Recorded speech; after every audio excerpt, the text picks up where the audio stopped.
Assalamualaikum warahmatullahi wabarakatuh. Ohayou gozaimasu.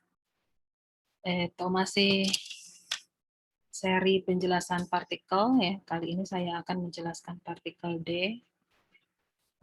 Kapan saja partikel ini digunakan. Yang pertama, partikel ini digunakan untuk menyatakan bahwa keterangan tempat yang diikutinya merupakan tempat kejadian atau tempat aktivitas atau tempat peristiwa. Misalnya, watashi wa daigaku de nihongo o benkyou shimashita. Daigaku di sini keterangan tempat, kemudian diikuti oleh partikel D. Nah, partikel D ini menyatakan bahwa daigaku itu adalah tempat saya benkyou shimashita, tempat saya belajar. Ya, jadi watashi wa daigaku de nihongo o benkyou shimashita. Saya belajar bahasa Jepang di universitas.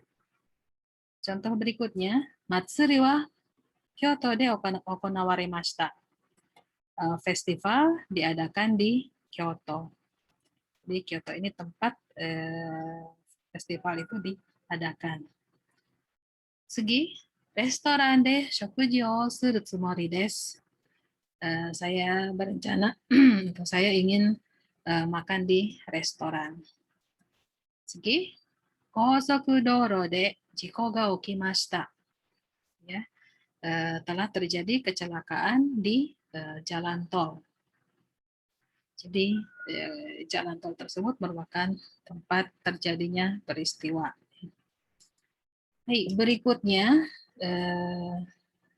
partikel D digunakan untuk menyatakan cara, alat, kendaraan, atau bahasa yang digunakan. Misalnya seperti yang Minasan lihat di gambar, ada orang sedang makan menggunakan sumpit. Hashi de gohan o tabemasu. Saya makan menggunakan atau memakai sumpit. Nimotsu wa sokutatsu de okurimashita. Ini merupakan cara, ya, jadi cara mengirim barang menggunakan itu apa? Sokutatsu itu pos kilat. Ya. Baik. Berikutnya, Shinkansen de Tokyo ikimasu. Shinkansen de Tokyo ikimasu. Ini menggunakan kendaraan. Saya pergi ke Tokyo menggunakan Shinkansen. Nihongo de reporto kakimashita. Nah, ini menggunakan bahasa. Ya. Saya menulis laporan menggunakan bahasa Jepang. Atau saya menulis laporan dalam bahasa Jepang. Hai, fungsi yang ketiga atau cara menggunakan partikel D yang ketiga untuk menyatakan bahan membuat sesuatu. Tetapi ini khusus untuk jika bahan tersebut, bentuk atau wujudnya, wujud asalnya masih terlihat. Misalnya, kono ie wa konkurito de tsukurarete imasu. Konkrit itu beton ya, jadi rumah ini dibuat dari beton. 12 kyu de ryori o tsukurou to omoimasu. Saya berencana untuk masak berbahankan daging sapi. Nah, masakan yang berbahan daging sapi ini, daging sapinya harus masih kelihatan, misalnya steak, kemudian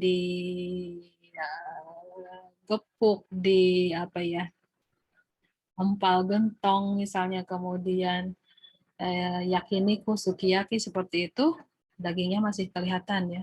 Tapi kalau Anda membuat bakso dengan daging sapinya sudah tidak terlihat karena sudah bercampur dengan bahan lainnya dan daging sapinya sudah dihaluskan.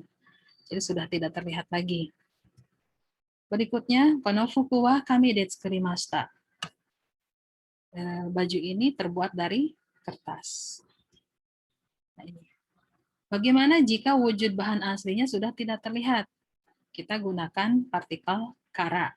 Misalnya osake, ya. Sake itu minuman Jepang ya, minuman yang memabukkan. Osake wa kome kara tsukurarete imasu. Sake terbuat dari beras. Nah, kalau Minasang tahu, mungkin pernah melihat ya bahwa sake itu wujudnya bening seperti air putih, ya air bening. Padahal itu terbuat dari beras. Berasnya sudah tidak nampak di situ. Oleh karena itu, Untuk menyatakan bahan seperti itu, kita gunakan kara. Hai, yang keempat, partikel D bisa digunakan pada kalimat yang menyatakan penyebab atau alasan. Ya. Misalnya seperti contoh di gambar, ada orang sedang sakit, anggap saja kena kaze ya, kaze itu masuk angin, nah, terus kemudian demam, kemudian dia tidak berangkat kerja. Si kaze tersebut menjadi penyebabnya. Kino wa kaze de shigoto o yasumimashita. Kino wa kemarin, kaze de karena masuk angin, shigoto o yasumimashita. Saya tidak masuk kerja. Jiko de shiboshita hito ga takusan imashita. Jiko kecelakaan menjadi penyebab. Penyebab apa? Shiboshita hito, orang yang meninggal. Jiko de shiboshita hito ga takusan imashita. Banyak orang yang meninggal akibat kecelakaan. Oyuki de densha ga tomarimashita. Oyuki, hujan salju yang lebat. Kemudian dia menyebabkan densha ga tomarimashita. Keretanya mogok karena tidak bisa melalui rel karena tertimbun tumpukan salju. Karena tumpukan salju atau karena salju yang lebat, kereta berhenti atau mogok. Hai, taifu de biru ga taoremashita. Biru bangunan, taoremashita roboh. Karena apa? Taifu. Taifu de biru ga taoremashita.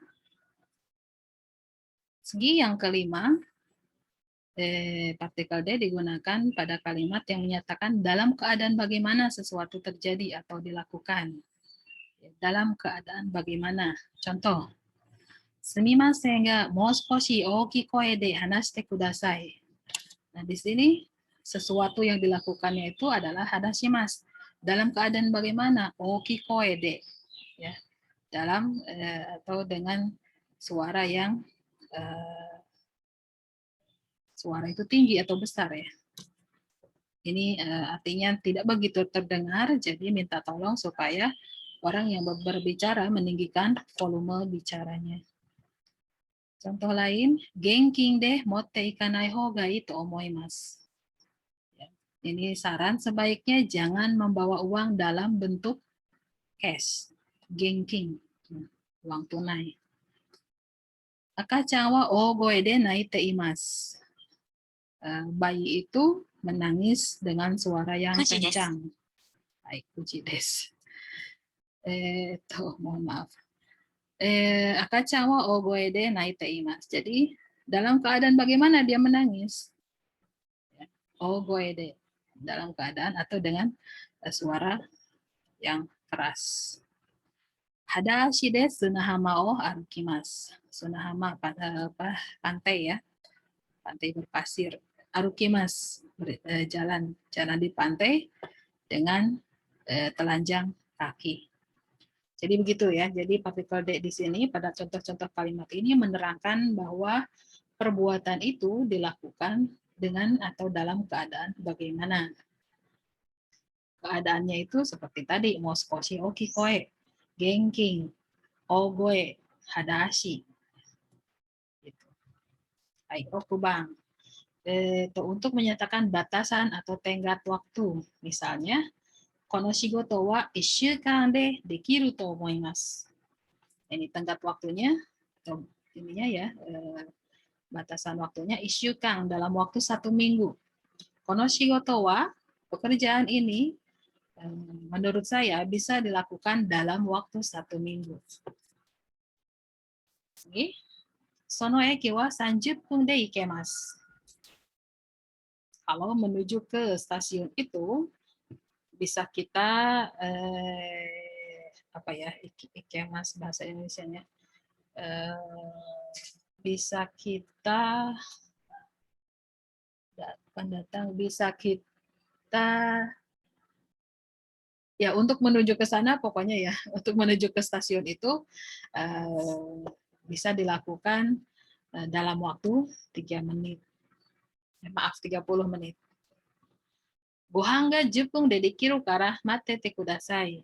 Nah, misalkan ini ilustrasinya ada teman yang datang, kemudian atau keluarga yang datang ya, kemudian tuan rumah mau menyediakan makan, terus dia sedikit merayu ya, karena mungkin tamunya akan segera pulang. Wahangga jupung dede kirukara, Matete kudasan. Tunggulah sebentar karena masak nanti gak akan terlalu lama ya, gak akan lama, cuma 10 menit saja. Gak akan lebih dari 10 menit. Ya. Jadi sedikit informasi bahwa batas waktu pada kalimat-kalimat atau contoh kalimat yang sudah saya utarakan tadi, batas waktunya itu tidak akan melebihi yang sudah disebutkan. Seperti konoshigoto wa ishukan de dekiru to omoimasu. Artinya tidak akan lebih dari seminggu sudah selesai. Nah, ini juga tidak akan lebih dari 30 menit sudah bisa sampai ke stasiun itu. Kemudian ini tidak akan lebih dari 10 menit masakan sudah jadi. Buang di sini ya tidak hanya masak nasi saja ya, bisa saja masak makanan ya, yang untuk dihidangkan. Baik, segi yang ketujuh ini menyatakan cakupan atau lingkup. Misalnya kokoro no tomo. Mungkin saya rasa orang Indonesia banyak yang tahu tentang lagu ini ya, yang dilakukan oleh Itsuwa Mayumi. Kokoro no tomo to iu uta wa Indonesia de yume desu. Ini lagu Kokoro no Tomo ini terkenalnya di mana? Di lingkup negara Indonesia. Di negara lain belum tentu ya, bahkan di Jepang sendiri banyak orang yang tidak tahu. Berikutnya, Kyou no jugyo wa kore de warimasu. Pelajaran hari ini dicukupkan sampai di sini ya kalau kita terjemahkan. Artinya cakupan materinya, cakupan waktunya itu dicukupkan sampai di sini. Jadi selesai sudah pelajarannya atau kuliahnya. Segi, Kangkoku de ichiban yumei na boy band wa nan desu ka? Ini menanyakan boy band yang terkenal, yang paling terkenal di Kangkoku di Korea itu apa? Jadi di lingkup Korea. Karena bisa saja di Korea terkenal, di negara lain tidak. Seperti tadi contoh Kokoro no Tomo. Segi, Kurasu de kanji ga ichiban tokui na hito wa dare desu ka? Di kelas, di ruang lingkup kelas, di cakupan kelas, siapakah mahasiswa atau siswa yang atau orang yang paling ahli atau paling tokui itu paling pinter dalam hal kanji. Ya. Jadi seperti itu ya. Partikel D yang menyatakan lingkup atau cakupan. Segi ini isi di sini ya bukan berarti seperti buku ini atau skripsi ini isinya apa, nayo seperti itu bukan ya. Tidak usah menggunakan kata nayo, tapi itu bermakna isi, berisi seperti itu. Misalnya, mune ga kanashimi de ippai desu. Mune di sini artinya dada dalam arti hati ya. Hati saya dipenuhi rasa kesedihan. Ippai penuh. Jadi hati orang ini berisi kanashimi gitu ya, secara kasarnya. Hati saya dipenuhi rasa sedih. Stadium wa Indonesia chimu wo ouen suru hito de moriagarimashita. Stadion itu gegap gempita, meriah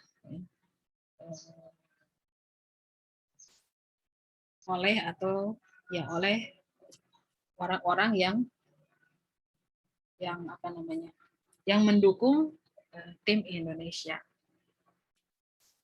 Jadi stadion itu meriah karena berisikan banyak orang yang mendukung tim Indonesia. Sazai no kunochi de karena uchi e owabi ni ikimashita. Sazai no kimochi, perasaan bersalah. Karena uchi owabini ikimasta, pergi ke rumah dia untuk meminta maaf. Saya pergi ke rumah dia untuk meminta maaf dengan hati yang penuh perasaan bersalah. Segi untuk menyatakan jumlah orang atau benda, misalnya sanin de ikimasho. Mari kita pergi bertiga saja. Mari kita Mari kita pergi bertiga. Konomikan wa mitsu de ichimang rupiah desu. Kalau minasang beli buah-buahan, kadang penjualnya tidak menjual per kilo ya, kadang ini 10.003 misalkan gitu. Jadi mitsude sejumlah 3 biji dijual seharga 10.000 rupiah. Watashi wa hitori de Nihon e kimashita. Saya datang ke Jepang sendirian. Minna de utaimashou. Yuk kita nyanyi bareng, semuanya bernyanyi, termasuk yang ngomong. Kalau ada masho seperti ini artinya yang berbicara juga ikut terlibat. Nah, itu partikel D untuk menyatakan jumlah orang. Yang ke-9 ini menyatakan digunakan untuk partikel sambung ya, pada kalimat yang menyambungkan kata benda atau kata sifat. Nah, misalkan Satoriya-san wa genki de akarui hito desu. Satria-san itu orang yang sumringah ya, akarui itu, dan sehat. Dalam kalimat ini bisa kita padankan dengan kata dan, kata sambung dan. Barawa kirei de nioi ga ii desu. Bunga ros itu cantik dan wanginya harum. Baunya harum. Watashi wa gakusei de 18 sai desu. Saya ini seorang mahasiswa yang berusia 18 tahun. Kemudian, Kinanti-san wa shinsetsu de kirei desu. Kinanti-san itu ramah juga cantik. Untuk kalimat ini sebetulnya bisa dipilah awalnya ya, kalau kita belajar kan dimulai dengan kalimat tunggal. Satoriya-san wa genki desu. Satoriya-san wa akarui hito desu. Seperti itu. Nah, kedua kalimat tersebut digabungkan menjadi Satoriya-san wa genki de akarui hito desu. Kalau ini bara wa kirei desu. Bara wa nioi ga ii desu. Bara wa kirei de nioi ga ii desu. Dan seterusnya. Seperti itu. Ya, begitu cara menggunakan atau fungsi-fungsi partikel D yang bisa saya rangkum. Owari desu. Wassalamualaikum warahmatullahi wabarakatuh.